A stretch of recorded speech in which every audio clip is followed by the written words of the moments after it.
Ticket بھی اپنا ہی خود ہی کر لیتے.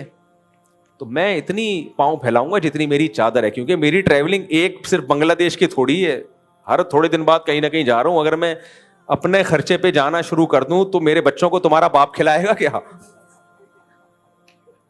کیا تو میں ان سے کہتا ہوں بھائی آپ مجھے امریکہ بلا رہے ہو, کینیڈا بلا رہے ہو, بیان کے لیے بلا رہے ہو, تو اتنا تو کر لو کہ آنے جانے کا ٹکٹ دے دو. تو بس اتنا ہی کرواتا ہوں, اس سے زیادہ میں تو ان سے یہ بھی نہیں کہتا کہ ہوٹل میں ٹھہراؤ. میں کہتا ہوں میرے اپنے ریلیٹیو ہے, میں ادھر ٹھہر لوں گا. ہوٹل کا خرچہ بھی کرنا ہے تو تمہاری وہ ہے, مجھے نہیں چاہیے ہوٹل.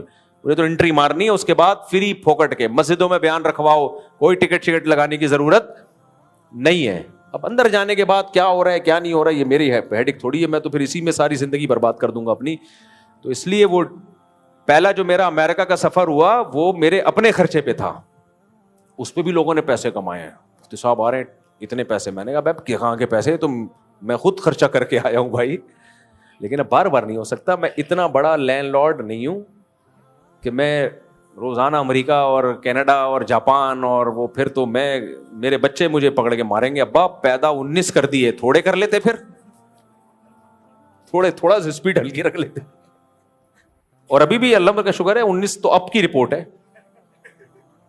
جب بھی مجھ سے کوئی پوچھتا ہے کتنے بچے, میں کہتا ہوں ابھی اسٹل اب تک کی مطابق 19 ہے, اللہ نظر بد سے بچائے. یہ میں بار بار 19 کی رپورٹ پتہ ہے کیوں پیش کرتا ہوں؟ لوگ کہتے ہیں اپنے گھریلو باتیں کیوں شیئر کرتے ہو؟ بھائی میرا نظریہ ہے فیملی پلاننگ والوں کے نظریات کی دھجیاں اڑانا, اور یہ میں نے اس وقت ان کی مخالفت شروع کی تھی جب میرا ایک بچہ بھی نہیں تھا, اور میں نے کہا تھا میں ان کے اگینسٹ جا کے دکھاؤں گا اور ثابت کروں گا یہ جھوٹ بولتے ہیں کہ 2 بچے ہی اچھے. تو آج اللہ کا شکر ہے الحمدللہ اللہ نظر بد سے بچائے. تو مجھے یہ بولنا پڑتا ہے, میں بار بار اس لیے کہتا ہوں میں نے 4 شادیاں, کیونکہ میرا مقصد سوسائٹی میں 4 شادیوں کو پروموٹ کرنا ہے, تو مجھے تو بتانا پڑے گا بھائی, ورنہ لوگ تھوڑی بتاتے ہیں. ایک دن نادرا والوں کے پاس گیا, انہوں نے کہا بہت زبردست ان کی 4 بیویاں ہیں, پہلی بیوی سمجھ رہی ایک ہی ہے, وہ تو کاغذ میں ہمیں پتا ہے. تو میں نے کہا ہمارے تو بھائی سب اوپن ہے, اللہ کا شکر ہے, کیونکہ ہمارا تو مقصد ہی لوگوں کو موٹیویٹ کرنا ہے, تو ہم کیوں چھپ کے شادی کریں. اور آپ موٹی کا ویٹ کرتے رہو بیٹھ کے, اور خود موٹے ہوتے رہو. تو موٹی کا ویٹ کرتے رہو کہ موٹی جب اجازت دے گی تو ہم کریں گے شادی. موٹی کا ویٹ کرتے رہو, وہ آپ کو اجازت کبھی بھی نہیں دے گی.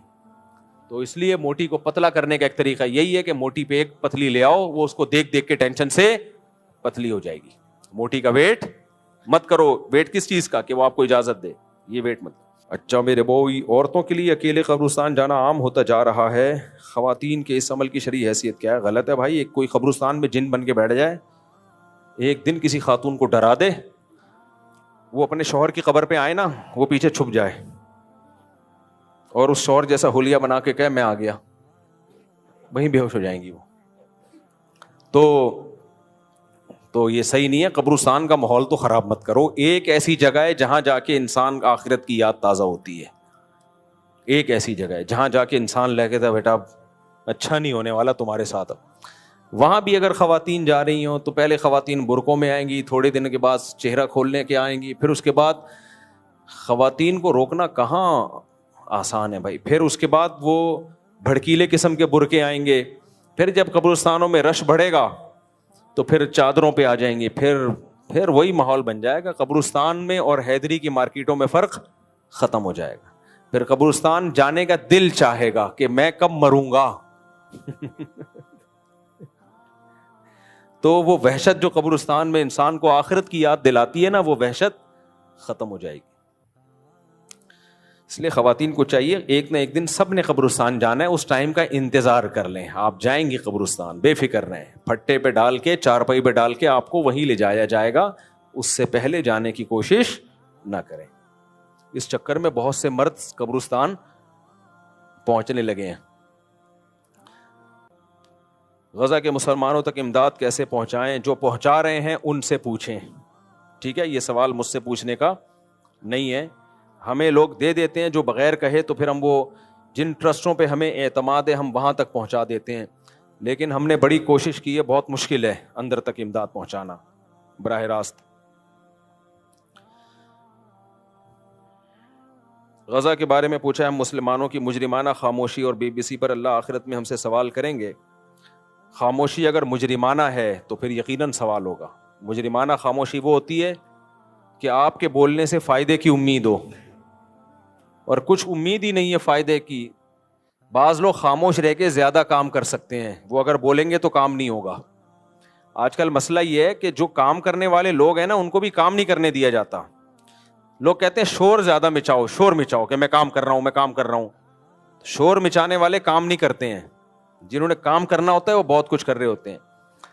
خاص طور پہ پاکستان کے بارے میں جو الزام لگائے جاتے ہیں نا کہ ہماری فوج کچھ نہیں کر رہی, ہماری ISI کچھ نہیں کر رہی, تو جو کر رہے ہوتے ہیں وہ بتا کے نہیں کرتے. میں تو ابھی باہر ٹریولنگ ہوتی ہے تو پتہ چلتا ہے کہ پاکستان کوئی ہلکی چیز نہیں ہے, کچھ چیزیں میڈیا پہ بتانے کی نہیں ہوتی ہیں. تو یہ بہت کچھ اندر اندر بہت سے ملک کر رہے ہوتے ہیں. تو اب خام خامے نفرتیں پھیلا کے اپنا ٹائم ضائع مت کرو. ہمارا اور آپ کا کام یہ ہے جو ہم کر سکتے ہیں کریں, جو نہیں کر سکتے چپ کر کے بیٹھے رہیں اور دعا کرتے رہیں. ہمارا زیادہ ٹائم اپنوں کو گالیاں دینے میں لگ رہا ہوتا ہے, ابے یہ کیوں نہیں کچھ کر رہا, ابے یہ کیوں نہیں کچھ کر رہا. مفتی طارق مسعود صاحب کو دیکھو, شادیوں پہ بیان کے علاوہ کچھ آتا ہی نہیں ہے, یہ کچھ. تو تم کیا کر رہے ہو, تم بھی تو باتیں ہی پھینک رہے ہو بیٹھ کے. یا تو تم توپے لے کے گئے ہوئے ہوتے ہیں نا, ویڈیو بنا کے بھیج رہے ہوتے ہیں, میں دیکھو توپے لے کے جہاد کر رہا ہوں, مفتی طارق مسعود بچے پیدا کر رہا ہے. پھر میں بھی شرمندہ ہو جاتا ہے یار. تم بھی تو یہاں بیٹھ کے کوئی چائے بنا رہے ہوٹل والا, وہ پھینک رہا ہے بھائی یہ مولوی سالے کچھ نہیں کر رہے اور کیتلی میں چائے ڈال رہا ہوگا, پھر چکھ رہا ہوگا, پھر میٹھا کیسا ہے اس کا. تو کیا کر رہا ہے یہاں بیٹھ کے بھائی؟ تو جو کر سکتے ہو کرو بھائی, کس نے منع کیا ہے؟ اور جو کرنے والے ہوتے ہیں اکثر وہ بول نہیں رہے ہوتے. اور پاکستان کے بارے میں ایک بات یاد رکھو, جب بھی دنیا میں کسی پہ آفت آئی ہے نا مسلمانوں پہ, پاکستان نے اپنا سینہ سب مہاجرین کے لیے ہمیشہ کھولا ہے. لیکن میرے اور آپ پہ کوئی آفت آئی نا, کوئی پڑوسی ملک ہمیں پناہ نہیں دے گا. سب مار کے لتر لگا کے بھگائیں گے ہمیں. یہ صرف ہمارا ظرف ہے کہ ہم سب کے ساتھ ہیں, کوئی ہمارے ساتھ نہیں ہے. جتنے بھی خلافت کے نام پہ ملک قائم ہوئے ہوں یا اسلامی اور جتنے بھی جو مرضی ہو, انہیں ٹھینگا دکھا دینا, بولا دفعہ یہاں سے. ہم کہیں گے ہم نے 16 لاکھ افغانیوں کو پناہ دی, ہم نے 32 لاکھ کہہ رہے ہیں دی ہوگی, ہم نہیں تمہیں رکھیں گے, دفعہ یہاں سے. سمجھ رہے ہو؟ اس لیے ہم نے اپنے حکمرانوں کو برا بلا کہہ کے اپنے ہی پاؤں پہ کلہاڑی مت مارو. جو اعتراض کی چیز ہے وہ اعتراض کرو, جو غلط ہے اس کو غلط کہو, لیکن اسٹیٹ کے اگینسٹ جاننے کی کوشش مت کرو. کوئی نقصان نہیں. جتنے بدماشی کے ساتھ یہاں دنیا میں کسی ملک میں خدا کی قسم آپ کی وہ عزت نہیں ہوگی جو آپ کے اپنے ملک میں ہے. ہر ملک میں آپ اجنبیوں کی طرح رہتے ہو. عربوں میں تو 2 ٹکے کی ویلیو نہیں ہے ہماری. عرب تو کبھی مانے, آپ عربی بھی بول لو گے نا, جب اس کو پتا چلے گا پاکستانی ہے, چل بھائی ہٹ یہاں سے, آیا بڑا, تو مانتے ہی نہیں بولتے پتہ نہیں تھرڈ دنیا کے گھسے پٹے لوگ وہ ہمیں یہ سمجھتے ہیں. تو ہماری بدماشی یہی ہے, یہی ہے سب کچھ. ہماری جو عزت ہے نا وہ یہی ہے. باہر کچھ پیسہ ہے, عزت نہیں. اور یہاں کون سے جو کوالیفائڈ لوگ ہیں ان کی عزت ہوتی ہے, وہ بھی یورپ امریکہ میں. سعودیہ میں تو ان کی بھی نہیں ہوتی. عرب ملک تو آپ سائنٹسٹ بھی ہونا نہیں مانتا, بولے جا گیم سے پیسے کیسے کماتے ہیں. اگر جوا کھیل کے کما رہے ہیں تو جائز نہیں ہے, گیم بنا کے پھر اس میں ایڈ چلوا کے ڈالتے ہیں تو پھر جائز ہے. لیکن یہ کام ہے ٹائم ویسٹنگ, کوئی اچھا کام کر لو وہ زیادہ بہتر ہے. مفتی صاحب بندہ کون سے فرقے کو فالو کرے, بریلوی, اہل حدیث یا دیوبندی؟ یہ کئی بار اس کا جواب دے چکا ہوں. کسی فرقے کو فالو نہ کرو, اس اسلام کو فالو کرو کہ جب بر صغیر میں اسلام آیا تھا تو کوئی فرقہ نہیں تھا. جو اسلام آیا تھا اس اسلام کو فالو کرو. وہ کون سا اسلام آیا تھا وہ میں آپ کی خدمت میں پیش کر دیتا ہوں. دیکھو ہوا یہ ہے, عبداللہ بن مسعود گئے کوفہ. حضرت عمر نے عبداللہ بن مسعود کو کہاں بھیجا؟ کوفہ بھیجا. اور حضرت علی نے بھی کوفہ کو اسلام کا یعنی دارالخلافہ بنایا. حضرت علی کے ساتھ 1400 صحابہ بھی چلے گئے جو علم میں بہت پایہ درجے کے تھے. تو کوفہ اسلام کا مرکز بن گیا. سمجھ رہے ہو؟ لہذا حدیث سب سے زیادہ کہاں سے پھیلی؟ کوفہ سے. بخاری مسلم کے راویوں میں کوفہ کے راوی سب سے زیادہ. قرآن جس قرات پہ ہم پڑھتے ہیں وہ بھی کوفہ کی قرات. تو اسی طرح قرآن و حدیث سے جو مسائل نکالے گئے جس کو فقہ کہا جاتا ہے وہ بھی کوفہ کا دنیا میں سب سے زیادہ رائج ہوا ہے, کیونکہ حضرت علی اور عبداللہ بن مسعود کے شاگردوں نے کوفہ کو مسکن بنایا. ان کا علم دیگر اصحاب سے زیادہ تھا. تو پھر عبداللہ بن مسعود کے جو فتاوی تھے, علامہ ابن تیمیہ نے لکھا ہے جس طرح عبداللہ بن مسعود اور ان کے شاگردوں کے فتوے یعنی ان کی جو فقی آراء ہیں وہ دنیا میں جتنی شہرت ان کو ملی ہے اتنی کسی کو نہیں ملی. تو عبداللہ بن مسعود کے شاگردوں کے بہت سارے شاگردوں میں جو سب سے اہم ترین شاگرد تھے وہ حضرت علقمہ اور اسود تھے, سمجھ رہے, جو عبداللہ بن مسعود کے نائب تھے. سارا علم وہاں ٹرانسفر ہوا. پھر علقمہ اور اسود کے نائب تھے ابراہیم نخعی, تو سارا علم کہاں ٹرانسفر ہوا. ابھی تک یہ مسائل ریٹن فارم میں نہیں تھے, قرآن و حدیث سے مسائل نکلے ہوئے تھے, زبانی تھے, ریٹن فارم میں نہیں تھے. جیسے حدیثیں بھی ریٹن فارم میں بعد میں مرتب ہوئی ہیں نا, پہلے صرف زبانی چلتی تھیں. کچھ کتابیں تو لکھی گئی لیکن پراپر وے میں کتابیں تو بعد میں لکھی گئی ہیں. تو فقہ بھی ایسا ہی ہے. تو پھر حضرت ابراہیم نخعی جو امام بخاری جن کا نام بڑے احترام سے لیتے ہیں, بڑے تابعین میں بہت بڑے تابعی گزرے, ان کے درجنوں شاگردوں میں سب سے جو سینئر شاگرد تھے وہ حماد الکوفی تھے. تو یہ فقہ ٹرانسفر کہاں ہوا, پھر حماد الکوفی کو لوگوں نے امام بنایا. پھر حماد الکوفی کے درجنوں شاگردوں میں جو سب سے اعلیٰ درجے کے شاگرد تھے وہ امام ابو حنیفہ. تو وہی جو حضرت علی اور عبداللہ بن مسعود سے چلتا ہوا فقہ آیا وہ کہاں آ گیا, امام ابو حنیفہ کے پاس. امام ابو حنیفہ کے بہت سارے شاگرد تھے لیکن دو ان میں سب سے زیادہ ٹاپ پر تھے, امام ابو یوسف اور امام محمد, جن کو صاحبین کہا جاتا ہے. تو جب ان تک آیا نا یہ فقہ, تو انہوں نے کہا کہ اس کو ریٹن فارم میں آ جانا چاہیے تاکہ مرتب ہو. اسلامی حکومتیں پھیل رہی ہیں, لا جب تک ریٹن میں نہیں ہوتا تو وہ ایک مضبوط نہیں ہوتا. تو امام محمد نے 6 کتابیں لکھیں. یہ بات کر رہا ہوں میں تقریباً 1200 سال پرانی. وہ 6 کتابیں کیا تھیں, سیر صغیر, سیر کبیر, جامع صغیر, جامع کبیر, المبسوط, الزیادات. یہ 6 کتابیں لکھی جو آج بھی ملتی ہیں, لائبریریوں میں موجود ہیں. ان 6 کتابوں سے وہ اسلامی فقہ جو نبی سے چلتا ہوا, عبداللہ بن مسعود, حضرت علی اور پھر علقمہ اور اسود اور ان کے واسطے سے ہوتا ہوا ابراہیم نخعی, پھر حماد الکوفی, پھر امام حنیفہ تک آیا. اور امام محمد نے یہ 6 کتابیں لکھ کے اس کو ریٹن فارم میں بولو مرتب کر دیا. تو دنیا میں سب سے زیادہ پھر اسی کو فالو کیا گیا. پھر جب اسلام دنیا میں گیا تو کوفہ کے مجاہدین دنیا میں سب سے زیادہ پھیلے ہیں. وہی مجاہدین بر صغیر میں آئے. سمجھ رہے ہو کہ نہیں سمجھ رہے؟ وہی مجاہدین کہاں آئے؟ محمد بن قاسم آیا, پھر دیگر لوگ آتے آتے علاقے فتح ہوتے ہوتے سندھ فتح ہوا, پنجاب, KPK میں افغانستان کے راستے اسلام آیا. وہی افغانستان گئے, کابل. تو ہوتے ہوتے ہوتے ہوتے افغانستان میں تو حضرت عثمان کے دور میں کابل فتح ہو چکا تھا, لیکن جو فقہ رائج ہوا وہ وہی فقہ جو امام محمد نے مرتب کیا تھا. اس وقت سے وہی فقہ چلتا ہوا آ رہا ہے. اس فقہ کو فقہ حنفی کہا جاتا تھا, اس لیے کہ اس کے مرتب کرنے والے کون تھے؟ امام ابو حنیفہ. تو وہ امام ابو حنیفہ کا فقہ نہیں ہے, وہ نبی کا فقہ ہے جو چلتے چلتے امام ابو حنیفہ تک پہنچا اور امام محمد نے اس کو مرتب کر لیا. اور مرتب کرنے کے بعد اس کی نسبت امام ابو حنیفہ کی طرف ہو گئی. جیسے قرآن وہی تھا, چلتا چلتا حضرت عثمان تک آیا. حضرت عثمان نے ایک ترتیب دے دی ایک کتاب کی شکل میں, جس کو چونکہ مرتب حضرت عثمان نے کیا تو اس کو کیا کہا جانے لگا؟ مصحف عثمانی. اب لوگ کہیں کون سے قرآن کو فالو کریں, تو بھائی مصحف عثمانی کو فالو کرو. اب کوئی کہے میں مصحف عثمانی کو نہیں, میں مصحف محمدی کو فالو کروں گا, ہم کہیں گے بھائی صاحب یہ لفاظی ہے.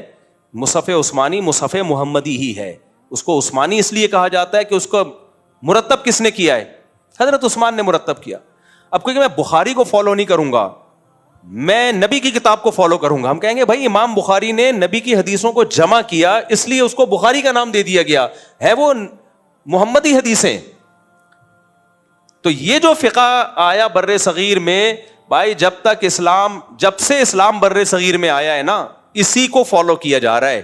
اب جو اس سے ہٹے گا وہ فرقہ واریت کی بنیاد رکھ رہا ہے کہ امت میں توڑ کیوں پیدا کر رہے ہو. سمجھ میں آ رہی ہے بات کہ نہیں آ رہی ہے؟ چاہے کتنا اچھا لیبل لگائے, وہ بولے ہم قرآن حدیث کو فالو کرتے ہیں, فقہ حنفی کو نہیں. اس کا مطلب وہ جو آیا تھا وہ تورات اور انجیل سے مرتب ہوا تھا, اور آپ اب قرآن و حدیث سے مرتب کر رہے ہو, اور کر پھر بھی نہیں رہے ہیں. میں تو تبھی تو اہل حدیثوں سے کہتا ہوں کہ مرتب تو کر لو بھائی, ہم 4 ہیں 5واں بھی فقہ مان لیں گے. مرتب پھر بھی نہیں ہے.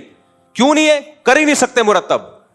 وہ اس کی رائے قرآن و حدیث میں کچھ اور ہے, دوسرے اہل حدیث کی رائے کچھ اور ہے, تیسرے اہل حدیث کی رائے کچھ اور ہے.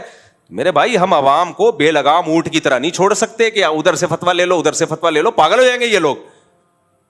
یہ کبھی بھی دنیا میں ایسا کوئی بے ضبط چیز چل نہیں سکتی ہے. وہ تو جیسے حدیثیں مرتب ہوئیں, حالانکہ نبی کے دور میں مرتب نہیں ہوئی تھیں لیکن چل گئی اس وقت.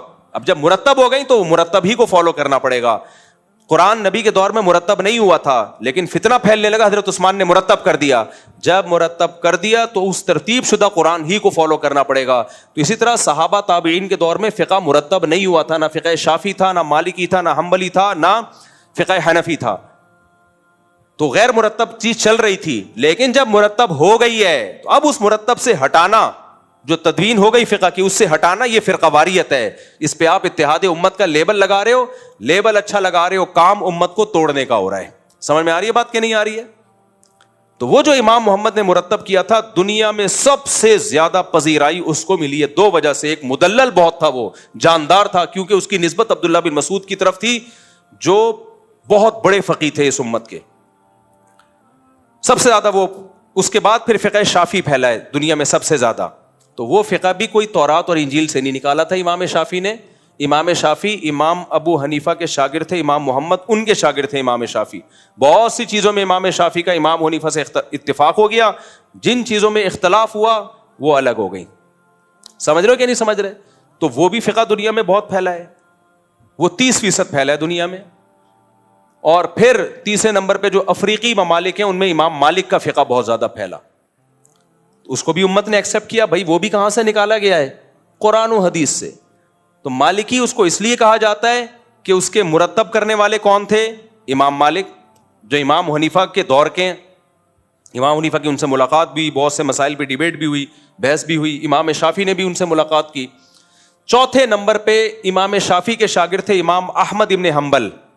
ان کا فقہ دنیا میں پھیلا, جس کو فقہ حنبلی کہا جاتا ہے. یہ 2% امت نے اس کو فالو کیا, جو سعودی عرب اور چند علاقے ہیں. بہت سب سے کم اس فقہ کو فالو کیا گیا ہے, کیونکہ اسلامی حکومتیں جو زیادہ چلی ہیں وہ فقہ حنفی پہ چلی ہیں. بنو عباس کے اکثر قاضی حنفی تھے, بنو امیہ کے اکثر قاضی فقہ حنفی کو فالو کرتے تھے.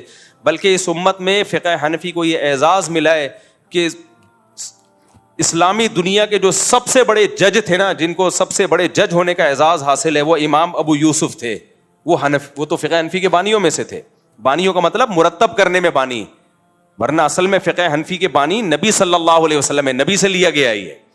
لیکن مرتب کس نے کیا؟ چاروں ائمہ نے. اور بھی ائمہ تھے, مجتہدین تھے, لیکن ان کا فقہ اتنا مدلل اور جاندار نہیں تھا, وہ امت میں پنپ نہیں پایا, چل نہیں پایا. 2-4 صدیوں تک چلا, پھر امت نے اس کو چھوڑ دیا. کوئی سقم ہوگا اس کے اندر, یا اس میں کوئی وجہ ہوگی نا, تو امت پھر ان 4 فقہ پہ جمع ہو گئی. پھر امت کے علماء صلحاء نے فتویٰ دیا بڑی تعداد میں کہ بھائی اب یہ قرآن و حدیث میں ریسرچ کا کام از کمپلیٹڈ. یہ کیا ہو گیا ہے؟ کمپلیٹ ہو گیا. تو اب 4 فقہ بن گئے ہیں, چاروں میں سے کسی ایک کو پراپر وے میں فالو کر لو. نئے سرے سے کسی مجتہد کو مارکیٹ میں آنے کی ضرورت نہیں ہے. لیکن اہل حدیثوں کو یہ بات سمجھ میں نہیں آئی. انہوں نے کہا ہم نہیں مانتے. علماء نے کہا ٹھیک ہے بھائی, نہیں مانتے تو نہ مانو. انہوں نے کہا ہم نئے سرے سے تحقیق کریں گے. وہ کر رہے ہوتے ہیں, تو ہر شخص کی ایک ٹی وی پہ الگ رائے ہے, ہر آدمی کو ترجمہ الگ کر رہا ہوتا ہے. قاری خلیل الرحمان صاحب خلا کی الگ ڈیفینیشن بیان کر رہے ہیں, حافظ زبیر صاحب الگ ڈیفینیشن بیان کر رہے ہیں, تیسرا کوئی اہل حدیث مولانا ہوگا وہ آہستہ جنازہ پڑھا رہا ہے, دوسرا کہہ رہے ہیں زور سے جنازہ ہوگا. اتنے اختلافات. ٹھیک ہے آپ قرآن و سنت کا التزام کر رہے ہو, ہم آپ کو گمراہ یا جہنمی نہیں کہتے, لیکن آپ کا مقصد تو یہ تھا کہ امت ایک پلیٹ فارم پہ آ جائے گی نا, 4 کو ختم کر کے. تو امت تو آپ کے اندر ہی 20 پلیٹ فارم بن گئے ہیں. آپ کے اپنے اندر اتنے اختلافات پیدا ہو گئے. عوام کیا پھر ایسے مذہب کو فالو پریکٹیکلی ممکن نہیں ہے بھائی. اس سے دین بیزاری پیدا ہوگی. اس سے کیا پیدا ہوگا؟ اب فقہ حنفی ترکی میں بھی ہے, شام میں بھی ہے, آذربائیجان میں بھی ہے, اور ازبکستان میں بھی ہے. میں تو گیا ہوں افغانستان, پورا ایسے کٹر حنفی ہے نا پٹھان, تو وہ تو ایکسٹریم لیول پہ حنفی ہیں. وہ جب سے کیونکہ اسلام آیا افغانستان یا پشاور میں, اس وقت سے وہ حنفی ہیں. تو انہوں نے تو ایسا پکڑا ہے اس کو. اب ایک صاحب کہنے لگے کہ پشاور میں ہمارا مسلک تیزی سے پھیل رہا ہے. دوسرے نے کہا پشاور میں تو اسلام بہت تیزی سے بہت پہلے آیا تھا, صدیوں پہلے. اس وقت کیا آیا تھا؟ تو وہ غلط اسلام آیا تھا. اب آپ کا مسلک پھیل رہا ہے, تو بھائی جو چیز اب پھیل رہی ہے وہ غلط ہے, جو پہلے سے آ رہی ہے وہ کیا ہے؟ صحیح ہے. سمجھ رہے ہو کہ نہیں سمجھ رہے؟ تو اس لیے ہم تو اسی صدیوں سے اسی اسلام کو فالو کرتے آ رہے ہیں جو امام محمد نے 6 کتابوں میں, پھر ان کتابوں پھر آگے کتابیں لکھی گئی ہے, قدوری ہے, ہدایہ ہے. ان کتابوں کو اتنی مقبولیت ملی ہے نا, یہ صدیوں سے چلی آ رہی ہیں. حتیٰ کہ غیر مسلم جب اسلامی احکام پڑھتے تھے تو وہ بھی ہدایہ پڑھتے تھے. آکسفورڈ یونیورسٹی میں صدیوں تک مسلمانوں کی فقہ کی کتاب ہدایہ پڑھائی جاتی رہی ہے. تو اس لیے ہندوستان میں بھائی فرقہ پرست ہم لوگ نہیں ہیں. ہماری کوئی مسجد نہیں دکھائی جا سکتی کہ ہندوستان میں یہ ان لوگوں کی پہلی مسجد ہے. اہل حدیثوں کی بھی پہلی مسجد دکھائی جا سکتی ہے اور دیگر فرقوں کی بھی پہلی مسجد دکھائی جا سکتی ہے. ہماری کوئی پہلی مسجد نہیں دکھا سکتا, کیونکہ ہم تو صدیوں, جب اسلام آیا تو ہمارے تو اسی وقت سے آئے ہیں. سمجھتے ہو کہ نہیں سمجھتے؟ تو اس لیے فرقہ واریت کا منجا نہیں ہے. ایک صاحب نے ایک کلپ ریکارڈ کروایا کہ دوستو نہ دیوبندی بنو, نہ بریلوی بنو, نہ اہل حدیث بنو, کیونکہ جب ہندوستان میں اسلام آیا تھا اس وقت کوئی فرقہ نہیں تھا, وہ بنو. اچھا وہ کہہ رہے ہیں نا حنفی بنو, جب ہندوستان میں اسلام آیا تھا اس وقت یہ فرقے نہیں تھے تو وہ بنو. بھائی جب ہندوستان میں اسلام آیا تھا تو فقہ حنفی آیا تھا. ملیشیا میں جب اسلام آیا تھا تو فقہ شافعی آیا تھا. سعودی عرب جو اسلام کا مرکز ہے اب تک فقہ حنبلی ہے اس میں. سمجھ رہے ہو کہ نہیں؟ اب تک اس کا لا کیا ہے؟ قانون فقہ حنبلی. ہاں اب اس کو آہستہ اب چینج کر رہے ہیں, لیکن جب سے فقہ حنبلی مرتب ہوا ہے تو سعودی عرب کا لا ہی فقہ حنبلی بنا ہوا ہے. جب مرتب نہیں تھا تو پھر تو نہیں تھا, پھر تو آزاد تھے. جب ایک ریٹرن میں مرتب ہو گیا تو اس کو لا کی شکل دے دی گئی. تو اب تک سعودی عرب میں فقہ حنبلی ہی تھا. 2022 میں بڑی چینجنگ ہونا شروع ہوئی ہے, کیونکہ فقہ حنبلی میں رہتے ہوئے بہت سی سیکولر قوتوں کو قرآن و سنت کی اپنے حساب سے وہ تشریح نہیں کر سکتے. تو جب فقہ حنبلی سے آزاد ہو گئے, اب آپ دیکھنا سعودی عرب میں نئے مفتی آئیں گے, وہ قرآن و سنت کا لیبل لگا کے کچھ بھی پہنا دیں گے امت کو. یہ ہو سکتا ہے, میں نہیں کہہ رہا ہو رہا ہے, لیکن ہوگا, یہ تو ہوگا. تو جب آپ فقہ کی پابندی سے نکلے تو ہر شخص آزاد ہے. پھر وہ قرآن و حدیث کے نام پہ کچھ بھی مارکیٹ میں لاتا رہے, آپ کسی کتاب کے تو پابند نہیں ہو, تو لیبل آپ یہ لگاؤ گے میں تقلید نہیں کرتا, میں صرف قرآن و سنت کو مانتا ہوں. کچھ بھی فتویٰ, 3 طلاق کو ایک کر دیا انہوں نے, حالانکہ قرآن و سنت میں کہیں بھی نہیں ہے کہ 3 طلاقیں ایک ہوتی ہیں. حرام بیوی جس کے حرام ہونے پر اجماع صحابہ تابعین کا, قرآن بھی حدیث بھی صحیح حدیثیں بھی کتنی ڈھٹائی کے ساتھ اس حرام بیوی کو حلال کر دیا, تو اب رہ کیا گیا میرے بھائی؟ لیبل کیا لگا دیا؟ قرآن و سنت. وہ جدہ کے ایک آج کل پاکستانی مفتی اعظم ہے نا, ان کا میرے خلاف کلپ آیا کہ مفتی کہتا ہے 3 طلاقیں سے بیوی حرام ہو جاتی ہے. دیکھو سعودیہ عین بھی بڑے گاڑے نکالتی. سعودیہ کے 2022 میں بادشاہ سلامت نے یہ سرکولر جاری کیا ہے. وہ جدہ کے مفتی آتے ہیں نا, میں ہوں مفتی جدہ سے, چھوٹی چھوٹی داڑھی ہے ان کی, تو میرے خلاف اکثر بیچارے کلپ بناتے رہتے ہیں. ایک دن بتا بھی رہتے میرے بچے مفتی صاحب کو بہت سنتے ہیں. بھائی تمہاری فیلڈ نہیں ہے, تم چھوڑ دو یہ کام. میں آپ کا احترام کرتا ہوں, آپ جدہ کے مفتی اعظم ہوں گے, ہیں نہیں ویسے مذاق میں کہہ رہا ہوں, لیکن وہ لوگوں نے ان کو مفتی اعظم نام رکھا ہوا ہے کیونکہ وہ, اور پھر عین وین بہت نکال رہے ہوتے ہیں تاکہ تھوڑا سعودیہ کا لک بھی آئے نا. تو میرا مذاق اڑانا مقصد نہیں بھائی, قابل احترام ہے میرے لیے. لیکن محترم دلیل کیا دے رہے ہیں یہ میرے بارے میں نا, کہ نہیں دیکھیں سعودی عرب میں 2022 میں بادشاہ سلامت نے سرکولر جاری کیا ہے کہ اب کسی مفتی کو اجازت نہیں ہے کہ وہ 3 طلاق کو 3 قرار دے. کورٹ سے فیصلہ جاری ہوگا 3 طلاقیں ایک ہوں گی, یعنی کوئی مفتی 3 کو 3 نہیں کر سکتا. اب کورٹ کا فیصلہ کیا ہے, 3 طلاقیں کتنی ہوں گی؟ 1. نیچے لوگوں کے میرے خلاف بھی کمنٹس, اور ان کو واہ زبردست. تھوڑی سی سینس استعمال کر لو. 2022 میں سعودی عرب قانون بنا رہا ہے کہ 3 ایک ہوں گی. اس کا مطلب سعودی عرب میں جب سے اسلام آیا ہے 2022 تک 1400 سال تک سعودی عرب کی عدالت فیصلہ کرتی رہی ہے 3 طلاقیں 3 ہوں گی. تبھی تو بادشاہ کو وہ چینج کرنا پڑا 2022 میں, ورنہ سرکولر جاری کیوں کرتا بادشاہ؟ 2022 میں جو سرکولر آ رہا ہے وہ اسلام ہے, اور 2022 تک سعودی عرب گھاس کھا رہا تھا کیا ہے بھائی؟ نہیں آئی سمجھ میں؟ تو یہ تو محترم کا سینس ہے کہ 2022 والے کو کر رہے ہیں کہ دیکھو انہوں نے بھی قرآن حدیث کو فالو کرنا شروع کر دیا ہے. تو بھائی صاحب انہوں نے قرآن کر دیا ہوگا, میں کسی پہ الزام نہیں لگاتا. سعودی حکومت تو 2 منٹ میں بندہ مارکیٹ سے شارٹ کرتی ہے. لیکن آپ خدا کے لیے سعودی عرب میں رہو, ہم بھی جاتے ہیں, رہتے ہیں, عزت کے ساتھ عمرہ کرتے ہیں, محبت کے ساتھ واپس آ جاتے ہیں. غیر ضروری فضائل پیش نہ کریں, آپ خاموشی اختیار کر لیں, بس اتنا کافی ہے. یہ کائنڈلی آپ نہ کریں. ایک اچھی اسٹیٹ ہے سعودی عرب, اکنامکلی بہت مضبوط ہے اور اسلام غالب ہے اس میں. محبت کریں سعودی عرب سے. خدا نہ خواستہ سعودی عرب پہ کوئی بات آتی ہم سب جان دیں گے, حرمین ہے بھائی. لیکن کائنڈلی یہ نہ کہیں کہ 2022 میں یہ فیصلہ کر دیا تو حنفیوں کا غلط تھا, اور یہ حنفیوں کا بھی تو اجماع امت ہے بھائی 3 طلاق کے 3 ہونے پر. تو یہ کائنڈلی وائنڈلی کر کے نا کچھ بھی چلا دیتے ہیں مارکیٹ میں. تو یہ حال ہوگا کہ جب آپ تقلید چھوڑو گے ائمہ اربعہ کی, تو پھر حرام بیوی بھی ڈھٹائی کے ساتھ قرآن و سنت کا لیبل لگا کے حلال ہوگی, جو کہ لوگ کر رہے ہیں. اور یہ اس مسئلے پر بیٹھتے نہیں ہیں اہل حدیث لوگ, بیٹھتے نہیں ہیں. یہ 3 طلاق کے مسئلے پر نہیں بیٹھتے اہل حدیث کے. تو ایسا بھاگتے ہیں. میرے دوستوں میں بھی اہل حدیث ہیں, مجھ سے بہت سارے اہل حدیث مسائل بھی پوچھ رہے ہوتے ہیں اور اپنے مسلک پہ چل رہے ہوتے ہیں, 2-4 مسائل مجھ سے بھی پوچھتے ہیں.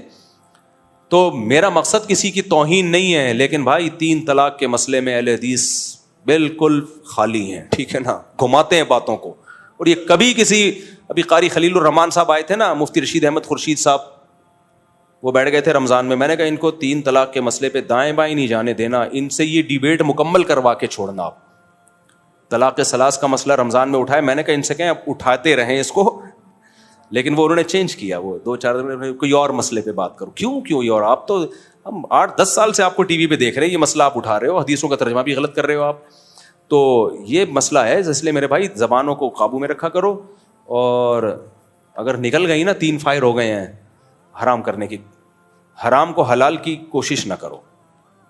مفتی صاحب بندہ کون سے فرقے کا چاہیے؟ میں نے پورا جواب دے دیا کون سے فرقے کو فالو کرنا ہے. کسی فرقے کو فالو نہیں کرنا, لیکن وہ اسلام جس کا عبداللہ بن مسعود کے شاگردوں نے جس کو مرتب کیا ہے, اس مرتب فقہ کو فالو کرنا ہے, وہی عین اسلام ہے.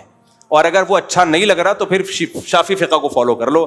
آج کل کے جو نام نہاد مجتہدین ہیں, یہ اتحاد کے نام پہ نئے فرقے لانچ کر کے آپ کو فرقہ واریت میں الجھا دیں گے. مت بنو دیوبندی, ہمیں کوئی اس نام سے کوئی لگاؤ نہیں ہے, آپ نہ بنو دیوبندی. یہ تو بہت بات کی نام پڑا ہے نا دیوبندی.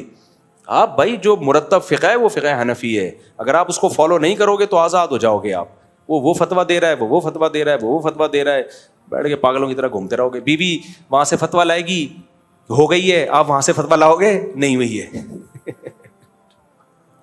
چل رہا ہے یہ ڈرامہ مارکیٹ میں.